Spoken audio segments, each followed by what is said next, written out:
มาไว้ก็คือว่าพระราชพิธีดังกล่าวนี้เนี่ยเป็นโบราณราชประเพณีที่มีสืบทอดกันมายาวนานตั้งแต่ครั้งกรุงสุโขทัยพอมาถึงยุคสมัยกรุงศรีอยุธยาพระราชพิธีนี้ก็ยังคงมีความสำคัญมาโดยตลอดพอมาถึงยุคกรุงรัตนโกสินทร์ยุคที่เรามีชีวิตและอาศัยอยู่บนผืนแผ่นดินรัตนโกสินทร์อยู่นี้พระราชพิธีนี้ก็ยังคงความศักดิ์สิทธิ์และมีความสำคัญของชาติมาจนถึงทุกวันนี้เช่นกัน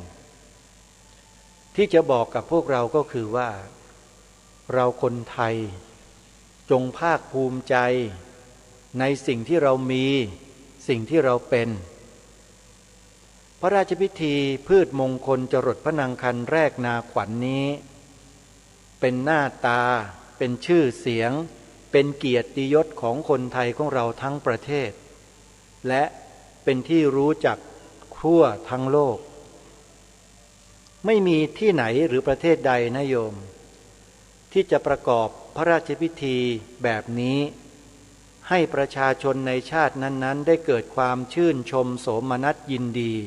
เหมือนอย่างประเทศไทยของเราหรอกอย่าไปหาเลยในโลกเนี้ยไม่มีใครเขามาทำกันหรอกทำไมเขาไม่ทำเพราะไม่รู้คุณค่าสองทำไม่เป็นสามไม่รู้จะทำยังไงเพราะประเทศภูมิอากาศพื้นที่มันไม่เหมาะการเกิดพระราชพิธีจรดพระนางคันแรกนาขวัญขึ้นเนี่ยเพราะมีเหตุมีปัจจัยที่สมควรเหมาะสมจึงเกิดขึ้น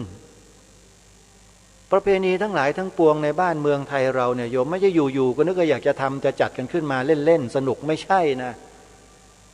มีที่มาที่ไปนะโยมนะพระราชพิธีพืชมงคลจรดพระนางคันแรกนาขวัญ นี่ก็เช่นเดียวกัน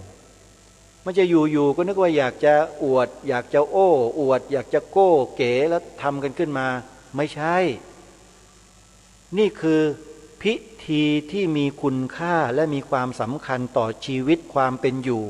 ของชนในชาติเป็นการให้ขวัญให้กำลังใจชาวนาชาวไร่ผู้เป็นกระดูกสันหลังของชาติบ้านเมืองโดยมีองค์พระมหากษัตริย์พระราชทานพระมหากรุณาธิคุณปกแผ่ไปยังอาณาราษฎรที่เป็นชาวไร่ชาวนาตลอดมานี่แหละความใกล้ชิดความที่พระองค์ทรงมีต่อพระสงฆ์นิกรของพระองค์ท่านถึงแม้ว่าพระองค์จะทรงสูงสักปานใดก็ตามแต่พระองค์ทั้งหลายเหล่านั้นคือองค์พระมหากษัตริย์ไทยเราเนี่ยไม่เคยทอดทิ้งราษฎรเลยแล้วเราจะไม่จงรักภักดีพระองค์ท่านได้ยังไงล่ะพระราชพิธีดังกล่าวเนี่ยคือสิ่งเชื่อมโยงหัวใจของประชาชนที่มีความจงรักภักดีต่อสถาบันพระมหากษัตริย์ใครก็ตามที่มาทำลายด้วยวิธีการใดก็แล้วแต่คนพวกนั้นน่ะระวังตัวให้ดีนะจะไม่ได้อยู่ดีจะไม่ได้อยู่สุขในบ้านเมืองนี้หรอกขอบอกได้เลยพวกเราเองอย่าประมาทเมื่อมีข้อมูลมีใครนำมาให้เราศึกษาเรียนรู้ให้สดับรับฟังเราจงตั้งใจฟังศึกษาเรียนรู้แล้วจดจำไปสอนลูกบอกหลานของเราสืบต่อไปแล้วก็ให้ช่วยกันรักษาไว้คณะรัฐมนตรีคณะรัฐมนโทจะกี่ชุดจะกี่คนกี่กลุ่มกี่พวกจะมาเมื่อไหร่อนาคตเท่าใดก็ตามไม่มีสิทธิ์ที่จะมายกเลิกพระราชพิธีนี้พวกเราคนไทยให้ตรูเอาไว้ให้จับตาเอาไว้แล้วยังมีอีกหลายพิธีนะที่มีความสำคัญต่อชาติบ้านเมืองเนี่ยเป็นสิ่งสำคัญเขาเรียกว่าเป็นโครงสร้างซักเจอร์เป็นโครงสร้างของประเทศชาติบ้านเมืองและสังคมไทยของเรา ถ้าประเทศใดประเทศไหนไม่มีวัฒนธรรมประจำชาติประเทศนั้นก็ไม่ชื่อว่าเป็นประเทศเอกราชแน่นอนแต่เพราะประเทศไทยเราเนี่ยมีวัฒนธรรมไทยประเพณีไทยของเราเพราะอะไรจึงมีล่ะก็เพราะเราเป็นเอกราชไงลองตกเป็นทาสใครดูดิจะจัดพิธีเหล่านี้ได้ไหมมันก็สั่งยกเลิกหมดอ่ะแม้แต่บิณฑบาตมันยังไม่ให้บิณฑบาตเลยพระอ่ะมันเอา M16 ไล่ยิงเอาระเบิดไปแอบฝังอยู่ใต้ดินขว้างใส่พระนี่บาดเบิดกระเด็นกระดอนเห็นไหมนั่นน่ะไอ้พวกเนี้ยมันสร้างสรรค์หรือมันทำลายคิดดูให้ดีแล้วยังไปไว้หน้ามันทำอะไรใช่ไหมอันนี้พูดถึงทางการไปไว้หน้าไว้ทำไมเก็บสิเก็บเอาไปจัดการซะไม่ใช่ให้เก็บทำอะไรนะพระไปพูดอย่างนั้นไม่ได้เก็บเอาไปสั่งสอนอบรมใหม่เข้าใจไหมไม่ได้ว่าพระจะมาให้เก็บไปทำอะไรไปยุงไปยิงทิ้งไม่ได้พระพูดอย่างนั้นไม่ได้โยมอย่าเข้าใจอาตมาผิดนะโยมนะทางการเนี่ยเก็บเอาไปสั่งสอนใหม่อบรมใหม่คนพวกนี้มันเห็นผิดทั้งนั้นวัฒนธรรมประเพณีวิถีชีวิตของพี่น้องประชาชนคนไทยทั้งบ้านทั้งเมืองเราก็รู้กันอยู่สืบเนื่องจากคำสอนขององค์สมเด็จพระสัมมาสัมพุทธเจ้ามาทั้งนั้นเลยท่านลองพิจารณาดูให้ดีเถอะว่าจริงหรือไม่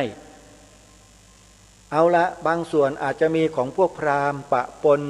ใส่เข้ามาบ้างก็ตามแต่มันก็ไม่ได้สร้างความเสียหายและเดือดร้อนให้แก่ใครหรือถ้าจะพูดเป็นภาษาชาวบ้านนะคือมันไม่ไปหนักหัวใครสักหน่อยนึงสิ่งเหล่านี้สิ่งศักดิ์สิทธิ์สิ่งอะไรที่เป็นไสยศาสตร์เนี่ยมันไม่ได้ไปหนักใครซะหน่อยไม่เดือดร้อนกันทำไมใครทำอะไรยังไงก็ทำไปสิแต่ถ้าหากทำแล้วมันไปเบียดเบียนคนอื่นอันนั้นน่ะผิดแต่ถ้าทำแล้วเพื่อจันโลงสิ่งที่ดีงามไว้รักษาไว้อย่างพระราชพิธีจรดพระนางคันแรกนาขวัญเนี่ยมีพิธีพราหมณ์อยู่ด้วยรวมถึงพระราชพิธีอื่นๆก็ตามเถอะเป็นพิธีที่สร้างสรรค์สังคมสร้างสรรค์งานวัฒนธรรมประเพณีของชาติบ้านเมืองทั้งนั้นพวกเราคนไทยจะต้องช่วยกันส่งเสริมรักษาอย่าให้ใครมันมาทำลายไม่ว่าคนนั้นจะเป็นใครก็ตามแต่เถอะจะใช้อำนาจแค่ไหนจะมาคิดทำลายวัฒนธรรมประเพณีของชนชาติไทยของเราแบบนี้เราก็ยอมไม่ได้เราต้องช่วยกันส่งเสริมเพราะฉะนั้นเมื่อถึงวันสำคัญที่เป็นพระราชพิธีต่างๆที่องค์พระมหากษัตริย์ทรงจัดการทรงสืบสารมาเนี่ยเราคนไทยต้องช่วยกันสืบสารต่ออนุโมทนาช่วยกันถ่ายทอดสิ่งที่ดีงามเหล่านี้ถ้านำมาถือปฏิบัติเป็นแบบอย่างตามพระองค์ได้ก็นำมาไม่ผิดทำตามพระองค์ท่านอย่างเช่นในสมัยหนึ่งของกรุงรัตนโกสินทร์ก็คือรัชสมัยขององค์พระบาทสมเด็จพระนั่งเกล้าเจ้าอยู่หัวรัชกาลที่3นะโยมทรงมีพระราชกรณียกิจที่สำคัญประการหนึ่งในการทำนุบำรุงส่งเสริมพระภิกษุสงฆ์ให้ทรงไว้ซึ่งพระธรรมวินัยศึกษาเล่าเรียนพระไตรปิฎกเนี่ยโดยเดิมทีแล้วเนี่ยพระสงฆ์จะได้รับพระมหากรุณาธิคุณเป็นปัจจัย4คืออะไรบ้างอาหารเครื่องนุ่งห่มนะยารักษาโรคเสนาสนะที่อยู่อาศัยเนี่ยเขาเรียกว่าปัจจัย4องค์พระมหากษัตริย์ทรงเป็นองค์เอกอัครพุทธศาสนูปถัมภกมาโดยตลอดตั้งแต่อดีตมาจนกระทั่งถึงปัจจุบันนี้เพราะฉะนั้นในรัชสมัยของล้นเกล้ารัชกาลที่3เมื่อพระองค์ทรงเห็นว่าพระสงฆ์สามเณรเพิ่มจำนวนมากขึ้นบวกกับข้าราชบริพารข้าราชการเจ้าหน้าที่ที่รับใช้ถวายความสะดวกแก่พระภิกษุสงฆ์อุปัฏฐวัฏฐากอยู่นั้นไม่เพียงพอต่อการที่จะดูแลพระสงฆ์เหมือนดังแต่ก่อนอีกแล้วพระองค์จึงทรงเปลี่ยนแปลงพิธีที่ถวายความสะดวกแก่พระภิกษุสงฆ์ ด้วยการถวายนิตยพัฒน์เห็นไหมถวายปัจจัยโยมหรือพูดกันตรงๆก็คือถวายเงินให้พระภิกษุสงฆ์เนี่ยท่านไปดูแลตัวท่านเองโดยอาศัยลูกศิษย์ลูกหาต่างๆให้ช่วยกัน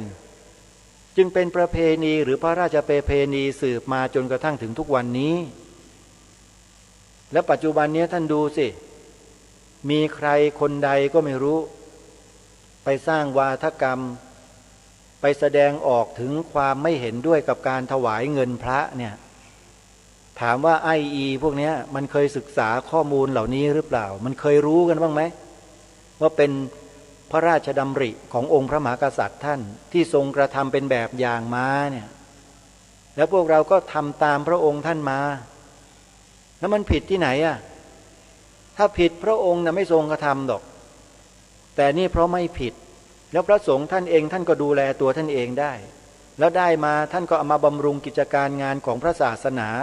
มากมายก่ายกองเยอะแยะซึ่งจริงๆแล้วปัจจัยเพียงแค่นิตยพัฒน์เท่านั้นน่ะไม่เพียงพอสำหรับการใช้งานในปัจจุบันนี้หรอกโยม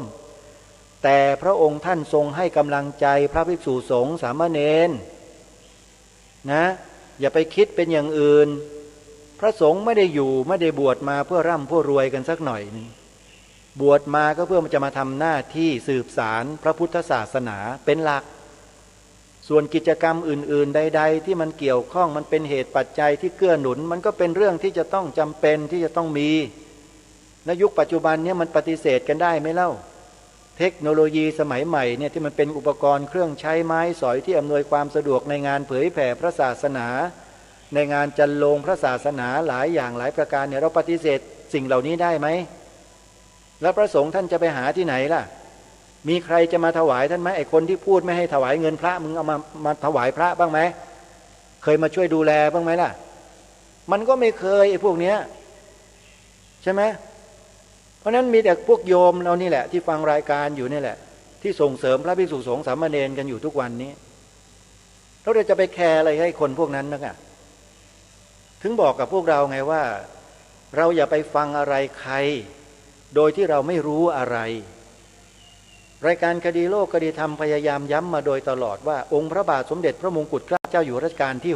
6ตรัสเตือนพวกเราชาวพุทธไว้ในบทพระราชพลเทศนาเสือป่าเมื่อ100 กว่าปีมาแล้วว่าผู้ที่คนอื่นเขาส่งเข้ามาปลอมแปลงเพื่อทำลายพระพุทธศาสนาเราทั้งหลายต้องคอยระวังรู้เท่าไว้จึงจะควรส่วนใหญ่พวกเราเนี่ยรู้ไม่เท่าทันในคนพวกนี้หรอกไปคล้อยตามเขายังไงแต่ก่อนเนี่ยเคยถวายเคยดูแลพระภิกษุสงฆ์ถวายปัจจัยท่านให้อำนวยความสะดวกให้ท่านพอไปฟังไอ้คนพวกนี้เลิกถวายเลยกูไม่เอาแล้วบาปกลัวอย่างงู้นอย่างนี้ไปเชื่อไอ้คนพวกนี้ดูดิแล้วก็ไม่ทำบุญกับพระไปทำบุญกันที่ไหนไม่รู้เนี่ยดูสิตกล่วงไปจากบุญที่ควรจะทำภิกษุคือมนุษย์ตัวเป็นๆที่ทำงานพระศาสนาได้เนี่ยไม่ถวายไปเชื่อไอ้คนพวกนั้นนู่นไปทำบุญกับปลาบ้างไปทำบุญกับหมาบ้างกับแมวบ้างบอกไม่ทำบุญแล้วก็พระไม่ได้บุญอ้าวว่ากันเข้าไปนู่นก็มีเหมือนกันเนี่ยเป็นอย่างนี้เห็นไหมมิจฉาทิฏฐิมันเข้าครอบงำเพราะว่าไปรับเอาสื่อแมลงวันอยู่ตลอดพวกสื่อแมลงวันเนี่ยมันไม่เคยเอาของดีมาให้โยมหรอกมีแต่ของเสียพอโยมฟังแล้วโยมก็เกลียดพระนั่นแหละเขาเรียกว่าสื่อแมลงวันถ้าสื่อไหนโยมฟังแล้วเกลียดพระไม่ชอบพระขึ้นมาเนี่ย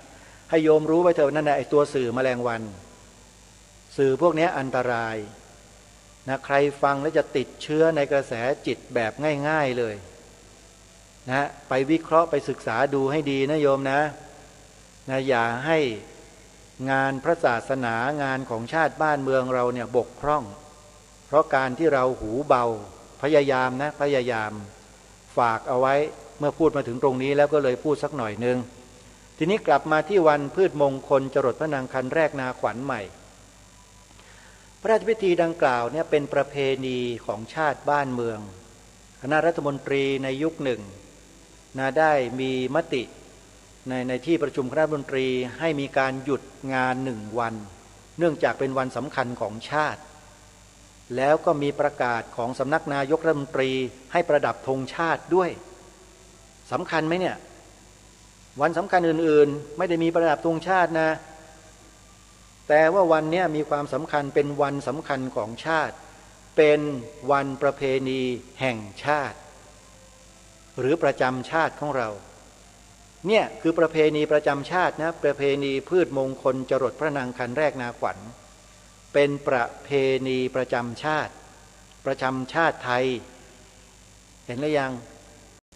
แล้ววันพืชมงคลเนี่ยเป็นวันสำคัญของชาติที่เป็นวันสำคัญของชาติเพราะประเพณีพืชมงคลเป็นประเพณีประจำชาติไทยของเราถูกไหมคณะรัฐมนตรีหรืออะไรก็แล้วแต่จึงประกาศให้เป็นวันสำคัญของชาติและให้มีการประดับธงชาติเป็นสัญลักษณ์เพื่อบ่งบอกให้คนไทยทุกคนว่าถึงเวลาถึงวันสำคัญของชาติแล้วนะให้พวกเราได้ระลึกนึกถึงบุญประเพณีวัฒนธรรมสำคัญของชาตินี้เพื่อช่วยกันส่งเสริมจันโลงรักษาสืบต่อไปเห็นไหมเหมือนกันวันสำคัญของชาติไม่ใช่มีอยู่เพียงแค่วันเดียวโยมมีตั้ง10 กว่าวันเนี่ย10 กว่าวันเชียวนะวันสงกรานต์ก็ใช่วันขึ้นปีใหม่ก็ใช่วันเฉลิมพระชนมพรรษาก็ใช่เห็นไหมวันฉัตรมงคลก็ใช่วันสำคัญทางพระพุทธศาสนาที่ถูกระบุเป็นวันสำคัญของชาติและต้องประดับธงชาติด้วยเนี่ยมีถึง4 วันนะโยมพระพุทธศาสนาเนี่ยท่านทั้งหลาย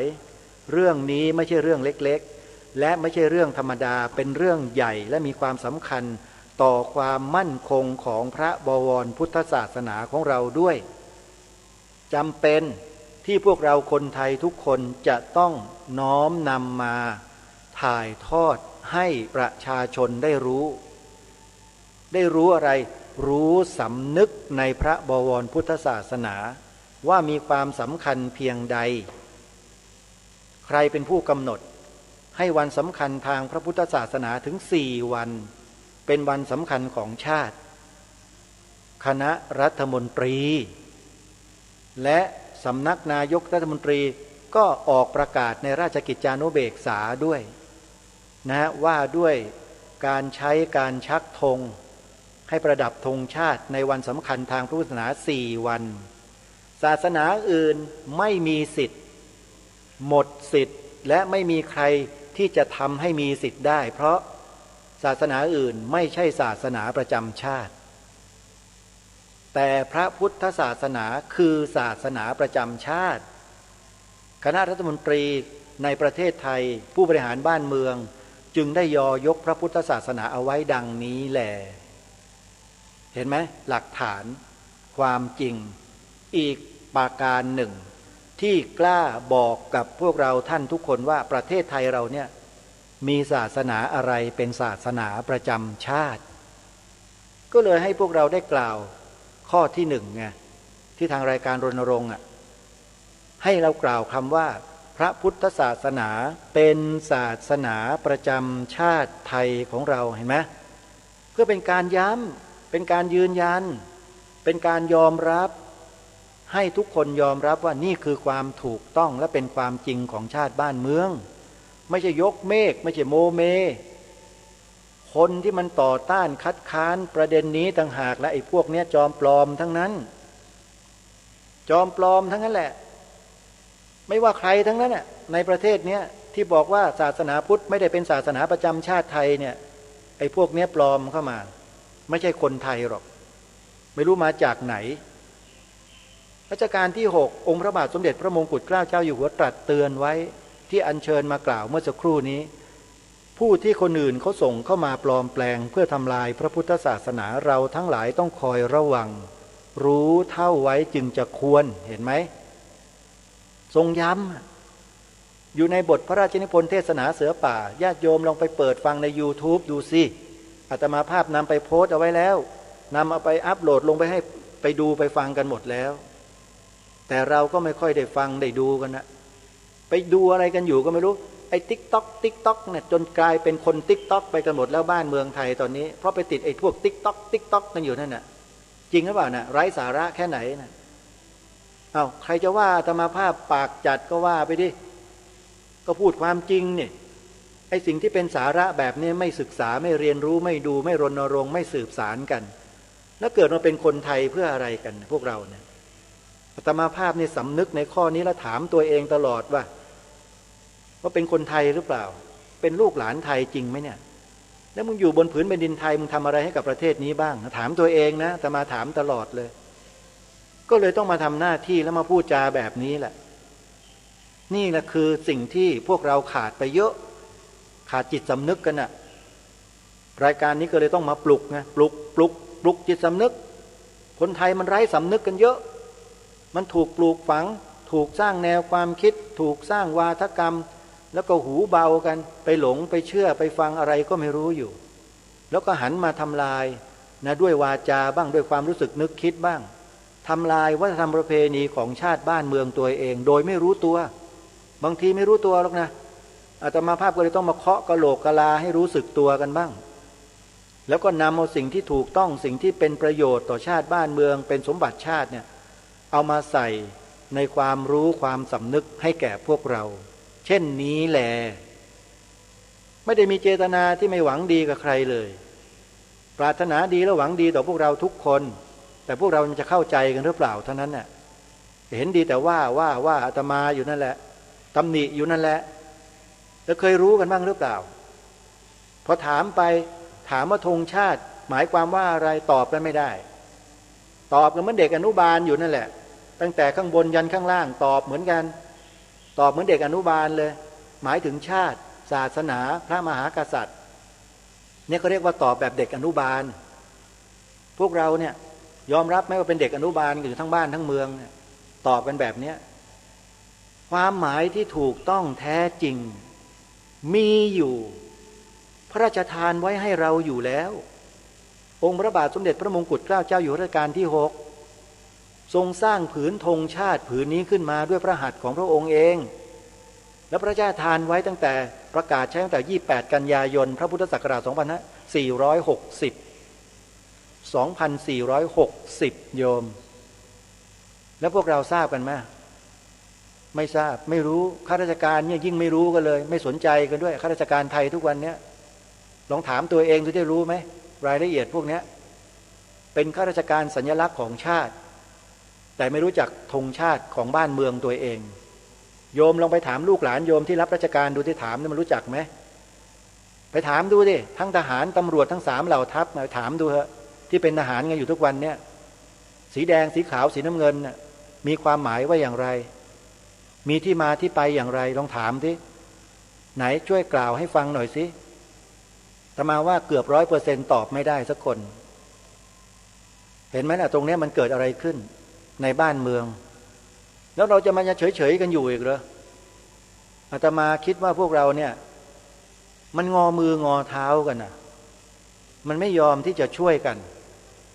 นะเราจึงได้เจอปัญหาต่างๆถาโถมเข้ามารอบสารทิศและไม่มีอะไรที่จะป้องกันกันเลยอาตมาภาพรายการคดีโลกธรรมจึงได้มาสร้างภูมิคุ้มกันให้ไงเนี่ยทำดิ3ข้อเนี่ยนี่แหละภูมิคุ้มกันไอ้เชื้อพวกนี้ไอ้พวกเชื้อแมลงวันเนี่ยไอ้พวกสื่อแมลงวันเนี่ยเชื้อมันร้ายกว่าโควิด-19อีกนะอาตมาภาพบอกให้มันร้ายถึงขนาดทำลายชาติบ้านเมืองทีเดียวนะไอ้เชื้อโควิดมันทำลายแค่ชีวิตคนไม่กี่คนแต่ไอ้เชื้อมิจฉาทิฏฐิเหล่านี้มันทำลายชาติบ้านเมืองทั้งชาติทั้งบ้านทั้งเมืองถ้าพวกเราไม่ช่วยกันสืบสารรักษากันไว้นะขอย้ำเลยรายการนี้ไม่ได้มีเจตนามาลบหลู่ดูหมิ่นใครแต่มีเจตนาต้องการให้พวกเราได้มีจิตสำนึกในความเป็นชาติของเราไว้อย่างเข้มข้นแข็งแรงนะไม่งอมืองอเท้าไม่อ่อนข้อให้กับสิ่งที่ผิดทั้งหลายมาช่วยกันรักษาสิ่งที่ถูกต้องเหล่านี้กันไว้จึงขอฝากพวกเราไว้ในช่วงท้ายรายการวันนี้โยมนะทำไมจึงบอกว่าช่วงท้ายรายการเพราะว่าวันนี้อาตมาภาพจะพูดให้น้อยแต่ว่าจะนำเสนอเรื่องราวที่น่าสนใจให้มากๆเดี๋ยวเราลองมาฟังท่านว.วชิระเมธีที่ท่านพูดเอาไว้ในงานประกาศปฏิญญาให้พระพุทธศาสนาเป็นศาสนาประจำจังหวัดเชียงราย เมื่อเดือนเมษายนที่ผ่านมาต้นเดือนโยมยังอุ่นๆร้อนๆอยู่ท่านววชิระเมธีเนี่ยปกติแล้วเราจะไม่ค่อยได้ยินท่านพูดในลักษณะเช่นนี้เท่าไหร่อาตมาภาพก็เฝ้าติดตามฟังมาโดยตลอดนั่นแหละส่วนใหญ่ท่านก็จะพูดธรรมะนะกระแสะไปทางนู้นนิดกระแสะไปทางนี้หน่อยแล้วเสร็จแล้วท่านก็หยอดยาให้ใส่ให้อย่างนี้แต่ในวันนั้นเนี่ยท่านวอขึ้นเวทีแล้วท่านพูดชัดเจนเลยพูดถึงความขี้ขลาดตาขาวพูดถึงความกล้าหาญพูดถึงความเป็นศาสนาประจำชาติของประเทศไทยของเราโยมวันนี้จะได้ยินได้ฟังท่านเพื่อไม่ให้เป็นการเสียเวลานะโยมนะนำมารีเวิร์ดกลับมาให้พวกเราได้ฟังกันอีกครั้งหนึ่ง10 นาที13 วินาทีก่อนที่จะหมดรายการวันนี้จะได้สรุปสัก1-2 นาทีช่วงท้ายติดตามรับฟังพร้อมๆกันนะโยมว่าท่านววชิระเมธีได้พูดไว้เช่นไรฟังมุมมองท่านเจ้าคุณพระเมธีวชิโรโดมครับในประเด็นเกี่ยวกับว่าทุกวันนี้เราเดินมาถูกทางหรือไม่ถูกทางยังไงพระอาจารย์ขอพระอาจารย์ได้ฝากว่าชาวพุทธเราเนี่ยวันนี้มีการประกาศปฏิญญาพุทธศาสนาเป็นศาสนาหลักประจำจังหวัดเชียงรายซึ่งทำยิ่งใหญ่เนี่ยมุมมองพระอาจารย์ว่าชาวพุทธจริงๆเนี่ยมันควรจะมีหลักอะไรบ้างครับเมื่อกี้ฟังหลวงพ่อเจ้าคณะจังหวัดได้ให้โอวาทฟังแล้วชื่นใจมากเลยชัดถ้อยชัดคำครับท่านเจ้าคุณไม่ต้องอึ้งก็เราเป็นพุทธมากันตั้งกี่ร้อยปีตั้งแต่พ่อขุนเมงรายมหาราชสถาปนาจังหวัดเชียงรายเราให้เป็นเมืองหลวงของภูมิภาคนี้ก็สถาปนาดอยตุงขึ้นมาแล้วก็สร้างพระธาตุดอยตุงให้เป็นเจดีย์ที่เก่าแก่ที่สุดในล้านนาไทยเพราะฉะนั้นเจดีย์แฝดดอยตุงนั้นมันไม่ใช่แค่เจดีย์2 องค์เท่านั้นนะความหมายระหว่างบรรทัดก็คือว่านั่นคือสัญลักษณ์ว่าผืนแผ่นดินถิ่นนี้คือแผ่นดินพระพุทธศาสนานี่คือความชัดเจนในทางประวัติศาสตร์ความชัดเจนในทางประวัติศาสตร์ประการหนึ่งประการต่อมาเนี่ยเรามีเชียงแสนเป็นนครหลวงที่เก่าแก่มากคนโบราณเวลาไปเชียงแสนก็จะบอกว่าไปเวียงเก่าไปเวียงเก่าแล้วซากเวียงเก่าของเราคืออะไรก็คือวัดวาอารามทั้งนั้นเลยเรามีพระธาตุจอมกิติที่มีคุณค่าทางศิลปะสูงที่สุดเลยในประเทศไทยนี่อยู่อันดับต้นๆเลย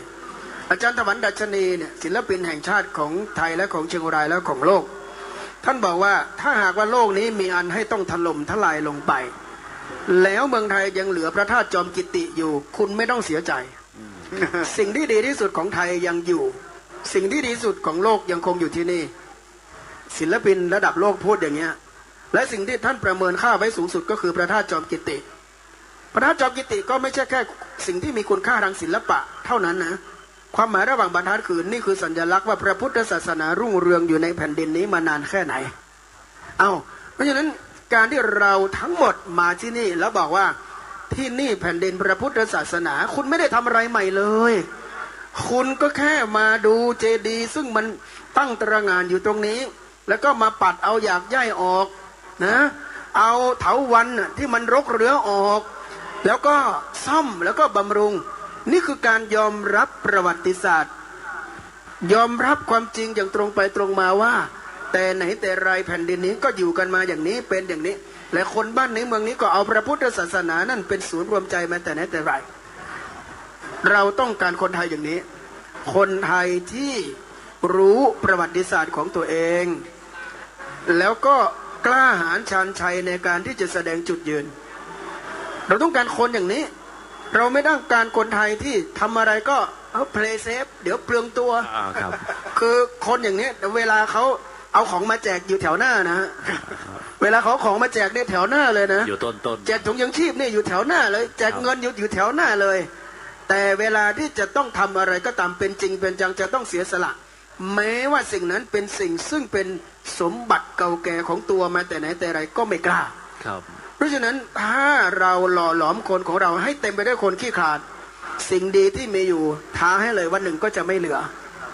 ถามว่าเราควรจะเติมอะไรลงไปคำตอบก็คือ1เติมความรู้ให้เราคนไทยได้ตระหนักรู้ประวัติศาสตร์บ้านเมืองของตัวเองว่าเมื่อพระมหากษัตริย์ของเราสร้างบ้านสร้างเมืองใหม่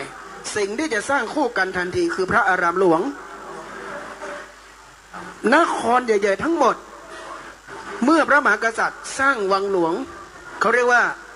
หออะไรหอคำหลวงจะต้องมีอีกหอหนึ่งหอแก้วหอแก้วคืออะไรหอพระหอแก้วหอคำเนี่ยต้องสร้างคู่กันเสมอไปทำไมก็เพราะว่าพระมหากษัตริย์ของเราทุกยุคทุกสมัยมองว่าเมืองแผ่นดินกับพระพุทธศาสนาจะต้องมาด้วยกันอย่างที่ท่านอาจารย์บอกกษัตริย์แทบทุกพระองค์เลยไปดูประวัติศาสตร์นะตั้งปณิธานจะยกพระพุทธศาสนาเป็นศาสนาประจำชาติทั้งหมดทั้งสิ้นแล้วคนสมัยก่อนท่านไม่ได้กระจอกงอกง่อยท่านกล้าหาญชันชัยที่จะพูดที่จะบอกที่จะกล่าวนี่คือคนไทยที่มี DNA ที่มีความกล้าหาญชันชัยและคนไทยอย่างนี้รักษาแผ่นดินถิ่นเกิดได้รักษาชาติรักษาพระศาสนารักษาประชาชนได้แต่คนไทยจำนวนมากเดี๋ยวนี้อาตมาก็ไม่รู้ว่า DNA นี้มันไปถูกเปลี่ยนถูกดึงออกตอนไหนนะโปรแกรมบางตัวนี่มันหลุดตอนไหนอาจารย์ช่วยไปวิจัยด้วยจู่ๆก็กลายเป็นคนแบบไม่เอาไม่ใช่เรื่องไม่เอาเสี่ยงคุณจะเพลย์เซฟกันไปหมดแล้ววันหนึ่งบ้านเมืองเกิดมีอันเป็นไปคุณก็อยู่ตรงนั้นด้วยแต่คุณไม่ทำอะไรถามว่ามันน่าภูมิใจไหมเห็นบ้านเห็นเมืองเห็นชาติเห็นศาสนาพังไปต่อหน้าต่อตาแล้วตัวเองก็อยู่ในตรงนั้นด้วยแต่ถามว่าทำอะไร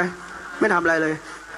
อาจารย์ว่าเราไม่ต้องการคนที่มีทัศนคติเป็นลบแบบนี้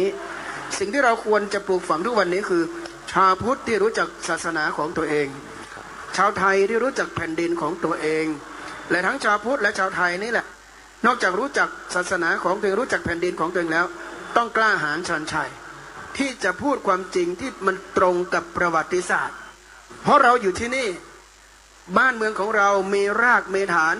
คุณทอดตามองไปทุกหนทุกแห่งนั้นนอกจากคุณจะเห็นยอดไม้สิ่งที่คุณจะเห็นคือยอดเจดีย์มีใครจะเถียงบ้างไม่มีใครเถียงฝรั่งคนหนึ่งเนี่ยมาเป็นลูกศิษย์หลวงพ่อชาอยู่ที่หนองป่าพงท่านเล่าไว้เดินทางท่องไปทั่วโลกเพื่อแสวงหาพ่อแม่ครูบาอาจารย์วันที่ท่านนั่งเครื่องบินมาถึงกรุงเทพมหานครน่ะเครื่องบินกำลังจะร่อนลงที่ดอนเมืองท่านบอกว่าท่านทอดตามองลงมาแล้วเห็นแต่ยอดเจดีย์ท่านบอกว่าอาตมาพบแล้วที่ตัวเองจะมาหยุดการแสวงหาครูบาอาจารย์คงจะเป็นแผ่นดินนี้แหละเห็นไหมนั่นคือคนนอกที่เขามองเข้ามาเขายังดูออกเลยว่าประเทศเราสิ่งที่เป็นสาระสำคัญคืออะไรฉะนั้นถ้าเรามองเข้ามาจากต่างประเทศเราจะเห็นว่าสัญลักษณ์ของเมืองไทยนะคืออะไรวัดอรุณพระปรางวัดอรุณนะบารักโอบามามาเมืองไทยมีเวลาไม่กี่ชั่วโมงขอดูอะไรต้องไปดูพระนอนวัดโพ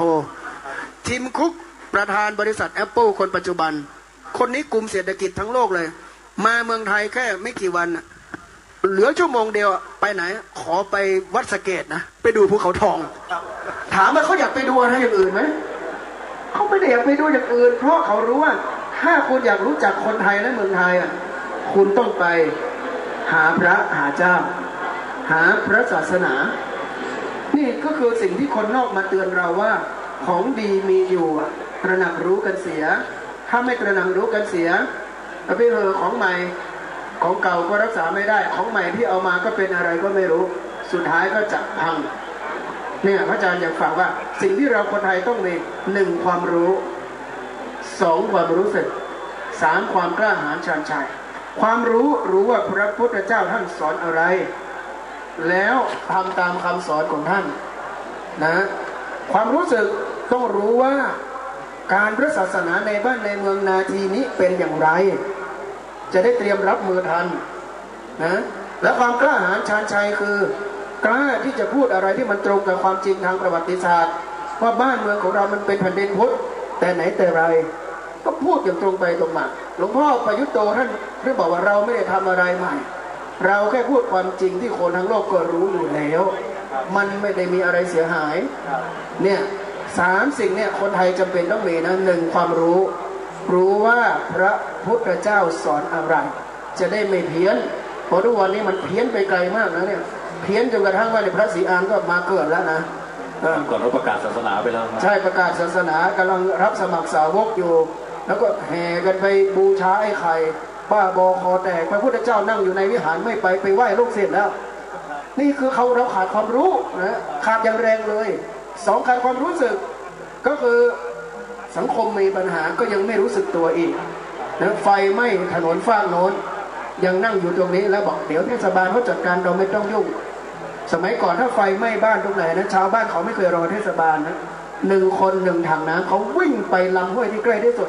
ตักนะช่วยกันดับไฟนั่นคือจิตสำนึกสาธารณะที่เห็นบ้านเมืองมีภัยไม่ปล่อยปละละเลยเราต้องมีความรู้สึกว่าสถานการณ์ต่างๆเป็นอย่างไร3มีความกล้าหาญชาญชัยอย่ามัวแต่รักษาตัวอยู่ในคอมฟอร์ตโซนอันนั้นก็ไม่เอาอันนี้ก็ไม่เอากลัวเปลืองตัวพอคนมาถามว่าทำไมไม่ทำอะไรเลยบอกเป็นกลางจริงๆไม่ได้เป็นกลางอันนี้คือใจเสาะนะใจเสาะกระชอกที่กลัวแล้วพอคนอื่นเขาออกไปทำอะไรสร้างสรรค์ดีๆมาเนี่ยตัวเองเป็นคนแรกที่จะเข้าไปขอแบ่งสรรปันส่วนอาตมาว่าคนเห็นแก่ตัวอย่างนี้เป็นคนที่ไม่ได้รักแผ่นดินถิ่นเกิดอย่างแท้จริงจริงๆคนเหล่านี้ไม่ใช่เป็นกลางเป็นพวกชุบมือเปิบนะพระอาจารย์ฝากบอกพวกเราเลยว่าเราต้องทิ้งนิสัยอย่างนี้เราต้องกล้าหาญชาญชัยที่จะรักบ้านรักเมืองรักแผ่นดินถิ่นเกิดรักษาสมบัติของบรรพชนครับอาจารย์นมัสการขอบพระคุณและเจ้าคุณอาจารย์ไปอย่างสูงครับเป็นยังไงบ้างท่านผู้ฟังท่านว.วชิรเมธีพูดแล้วมันตรงกับใจของเราไหมอาตมาภาพเองอยากจะบอกกับทุกท่านทุกคนว่าคนเรานั้นเกิดมาในโลกใบนี้มีโอกาสได้พบกับพระพุทธศาสนาได้ศึกษาเรียนรู้ได้ปฏิบัติในข้อหลักศีลสมาธิปัญญาได้สร้างกุศลบารมีมาอย่างต่อเนื่องเนี่ยถือว่าพวกเราเนี่ยเป็นผู้ที่โชคดีที่สุดในโลกนะและประเทศไทยของเราเนี่ยได้รับการยกย่องจากผู้นำชาวพุทธทั่วโลกให้เป็นศูนย์กลางพระพุทธศาสนาแห่งโลกด้วยนั่นหมายความว่าอะไรหมายความว่าเขามองเห็นองค์ประกอบหรือโครงสร้างของสังคมไทยของเราโดยพลเมืองต่างๆที่มีอยู่ทุกหย่อมย่าในประเทศเนี่ยเป็นผู้สมควรที่จะได้รับการยกย่องเพราะแต่ละคนแต่ละกลุ่มแต่ละพวกแต่ละหมู่บ้านตำบลอำเภอจังหวัดเนี่ยคนไทยไม่ว่าจะอยู่จุดไหนก็ตามโยมสิ่งที่ชาวต่างประเทศเขาเห็นนี่ก็คือน้ำจิตน้ำใจของเราเนี่ยงดงามมากใครไม่มีหาให้กินใครไม่มีที่นอนหาให้นอนเสร็จแล้วพักผ่อนรุ่งเช้าแล้วค่อยไปต่อน้ำจิตน้ำใจคนไทยดีอย่างนี้ไม่เลือกไม่แบ่งแต่ไอ้พวกชอบแบ่งชอบแยกเนี่ยมันจะสร้างความเดือดร้อนให้กับพวกเราคนไทยโยมที่พูดเนี่ยอาตมาภาพไม่ใช่เป็นคนพูดจาเลอะเทอะนะมีหลักฐานนะพูดเนี่ยไม่เชื่อก็ไปดูคลิปของหม่อมช้างสิคลิปของอปพสดูสินะเดี๋ยวจะหาว่าไม่มีข้อมูลนะลองไปฟังไปศึกษากันดูเพราะฉะนั้นที่นำท่านว.วชิรเมธีมาเปิดอีกครั้งหนึ่งเพื่อจะตอกย้ำและยืนยันกับพวกคนไทยเราทุกคนไม่ว่าจะเป็นพระเป็นโยมเป็นเณรเป็นชีเป็นคฤหัสถ์ญาติโยมขี้เหล้าเมายานักการพนันหรือจะเลวทรามต่ำช้าแค่ไหนก็ตามขออภัยนะพวกท่านคือลูกหลานคนไทยทั้งหมดอย่ายอมให้ใครมันมาเหยียบย่ำทำลายความเป็นชาติไทยของเราอาตมาภาพไม่เคยรังเกียจพี่น้องคนไทยเราเลยถือว่าเป็นพี่เป็นน้องเป็นญาติกันทั้งบ้านทั้งเมืองอย่าดูถูกดูแคลนดูหมิ่นกันถ้าหากว่าเรามีจิตสำนึกร่วมกันแล้วถือว่าเป็นคนไทยพี่น้องไทยเหมือนกันหมดอย่าไปเอาเรื่องเกร็ดเล็กๆเกร็ดน้อยๆความการกระทำเล็กๆน้อยๆดีบ้างไม่ดีบ้างด่างๆดำๆอย่าเอามาพูดอย่าเอามาเปรียบอย่าเอามาป้ายสีมาเสียดสีให้เกิดความรังเกียจกันไม่ดีใครที่ทำเช่นนั้นแปลว่ามันไม่รักคนไทยด้วยกันนะขอฝากไว้แล้วอย่าลืม3ข้อที่ท่านว.วชิรเมธีฝากไว้เนี่ยคนไทยเราเนี่ยมันขาดอยู่3ข้อจริงๆ 1. ไม่รู้เลยว่าประวัติศาสตร์ชาติบ้านเมืองไทยของเรามีอะไรเป็นหลักเป็นแกนเป็นสิ่งสำคัญไม่รู้เรื่อง นะศาสนาพุทธเป็นศาสนาอะไรยังไงไม่รู้นะนี่ขาดความรู้นะแล้วก็ภัยต่างๆที่เกิดขึ้นก็ไม่รู้ว่าภัยมันอะไรคืออะไรยังไงสองไม่รู้สึกตัวเหมือนกันว่าตัวเองเนี่ยกำลังเป็นคนที่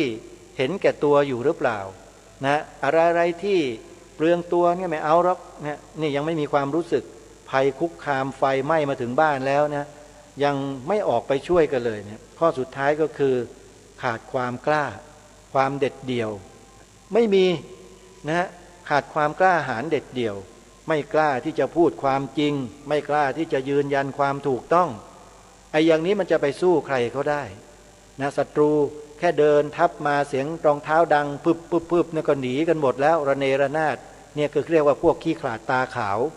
ดังนั้น3ข้อนี้ขอฝากไว้นะให้พวกเราสร้างให้เกิดมีขึ้นและรักษามันไว้ให้แข็งแรงท่านสาธุชนทั้งหลายวันนี้เวลาของรายการหมดนะไว้พบกันใหม่ในวันพรุ่งนี้